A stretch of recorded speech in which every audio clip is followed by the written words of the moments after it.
Jean had resisted her husband's submissive tendencies and desire for forced feminization. After some long online discussions with experienced doms, she decided she may be missing something. When Miss Satin offered to train her husband in a week, she took her up on her offer to have her husband spend a week in an extended training session with a couple of other prospective sissies.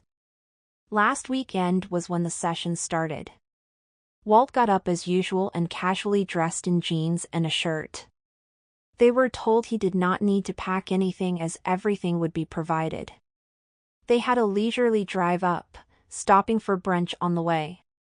Around noon they arrived at a big Victorian house on a tree-lined street in one of a suburban town. Miss Satin greeted them both warmly at the door when they arrived. They went into a nicely furnished living room where they spent about a half hour in small talk, since she would not entertain any questions about the session. They did not see anyone else during this time. Finally, Jean kissed Walt goodbye, telling him to be good, and drove off. She was now heading back to see how things worked out. She had not heard a word from Walt during the week, and in a couple of email responses from Miss Satin she only heard that things were going well. She was anxious to see Walt again and to begin enjoying the benefits she had heard so much about. She went up to the house and rang the bell. This time she was greeted by a tall, obvious sissy, in a French maid's uniform. She wore flat-heeled velvet ballerina shoes and dark opaque stockings.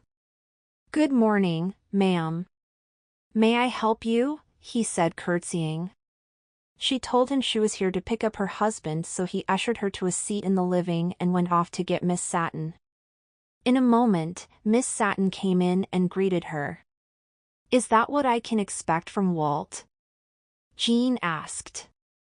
"That depends what you mean," Miss Satin explained. "If you are asking whether Walt will act like that when you take him home, you are quite right. However, if you are asking about today, that is a different story. You see, Walt, or Wendy as we know him, had a little problem last night. When he brushed out his wig it did not pass inspection, so he is still paying the price for it. His punishment is due to expire," and she paused and looked at her watch, "another half hour. I heartily recommend you have him complete it.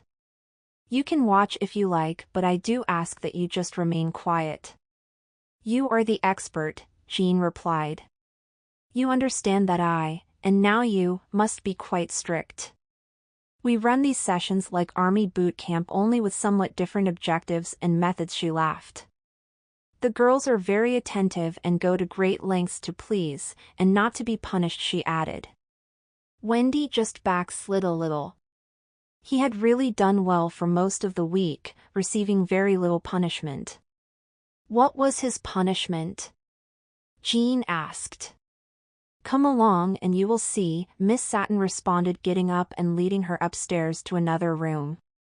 When she opened the door, Jean saw Walt hanging by his wrists in the center of the room. He was dressed in a long blue nightgown and beige stockings. His toes just touched the floor, with his heels several inches off the floor.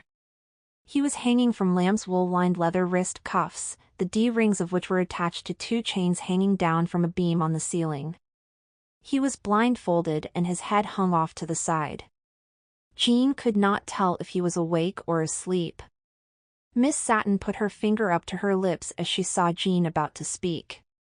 "Wendy," she said in a sharp voice. "Yes, mistress," Walt replied.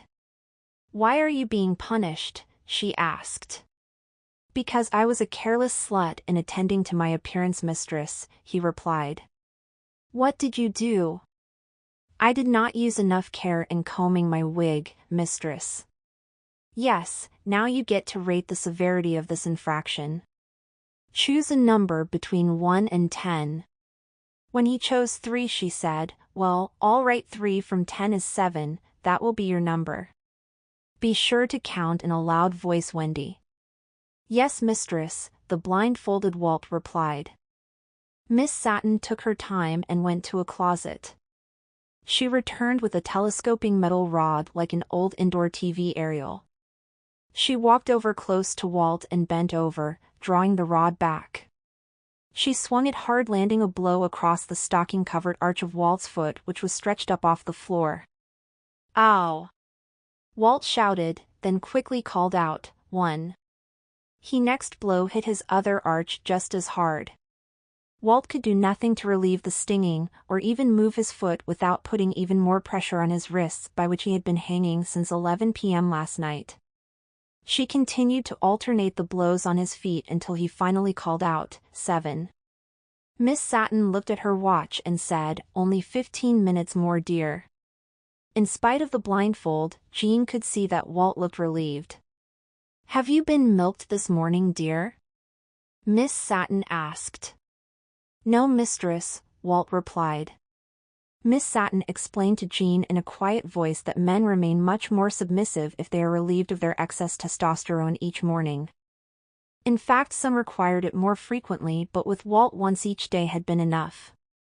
"All right, then we will have to take care of that," she explained, calling out, "Barbara, Barbara." The maid who had greeted Jean at the door immediately came hurrying into the room. "Yes, mistress," she said, curtsying. "Not very punctual, dear," Miss Satin said. "I'm sorry, mistress, I will do better next time," Barbara said, curtsying again. "I'm sure you will. Wendy needs to be milked." "Have you been milked yet, Barbara?" "Yes, mistress," Barbara responded, curtsying yet again. "When?" "At 8 this morning, mistress," he responded. Miss Satin looked at her watch. "I think you could use it again." "Yes, mistress," Barbara acknowledged, curtsying again. "And you will have to milk Wendy since she obviously can't do it for herself," she ordered. "Yes, mistress," Barbara responded, curtsying again. Barbara went over beside the hanging Walt. He pulled up the skirt of his uniform and took off the weighted parachute that hung from his balls. He then raised the skirt of Walt's nightgown and did the same for his. Then, standing beside Walt, he began masturbating himself with his left hand and Walt with his right. Walt could do nothing but endure this humiliation. As Barbara continued, Miss Satin said, "By the way, Wendy, we have a visitor here. You should know that Jean has been watching since we came in." Walt looked shocked but recovered to say, "That is good, mistress. I hope she will be pleased." "She would have been more pleased, Wendy, to find you did not need to be punished." "Yes, mistress, I am sorry, mistress," Walt quickly responded while Barbara continued stroking his cock. Jean did notice his face reddening as his humiliation, which was now public, continued. Soon Jean could see Walt getting excited as precum began to emerge from his fully extended cock. Almost immediately he grew limp as cum squirted from his cock onto the floor. Meanwhile, Barbara left go of Walt's cock to concentrate on his own fully enlarged cock, which also began to shoot onto the floor. "Barbara, get something and clean that mess up," Miss Satin ordered. "Yes, mistress," Barbara responded, curtsying. "I think Wendy's panties would be appropriate," Miss Satin advised. "Yes, mistress," Barbara responded, curtsying again. Soon he was back with a pair of panties which he used to wipe up the cum, getting down on his hands and knees. Miss Satin had him set the panties aside and announced that Wendy's punishment time was over. She went over and removed the blindfold. Walt took a quick glance at Jean and looked away, obviously embarrassed and uncomfortable. Miss Satin went to a device on the wall and lowered Walt so that his feet rested fully on the floor, and soon his arms were lowered. She then went over and unhooked the wrist cuffs from the chains. "Here, Wendy, put those on," she ordered, pointing to the cum-soaked panties Barbara had left on a table. "Yes, mistress," Walt said, curtsying as he quickly went to the table and pulled on the wet panties. Walt returned and knelt before Jean. He bent over and kissed each of her feet, then said, "Thank you, mistress, for the training that you sent me here for." Jean blushed, somewhat surprised, wishing she had worn something other than her running shoes. "Now go get dressed, you lazy slut. You can't spend all day in your nightgown," Miss Satin instructed, sending Walt scurrying off. "You will have lunch with us, Jean?" she asked, turning to Jean. Jean agreed and they went back to the dining room.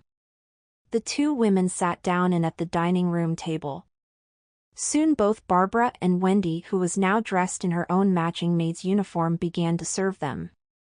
The girls were very efficient, silently serving them, keeping the wine glasses filled, brushing up crumbs, and carefully serving from the right and clearing from the left. Miss Satin and Jean chatted amiably, with Miss Satin explaining how life with Wendy will be different. Jean learned that she now had a servant who would worship her.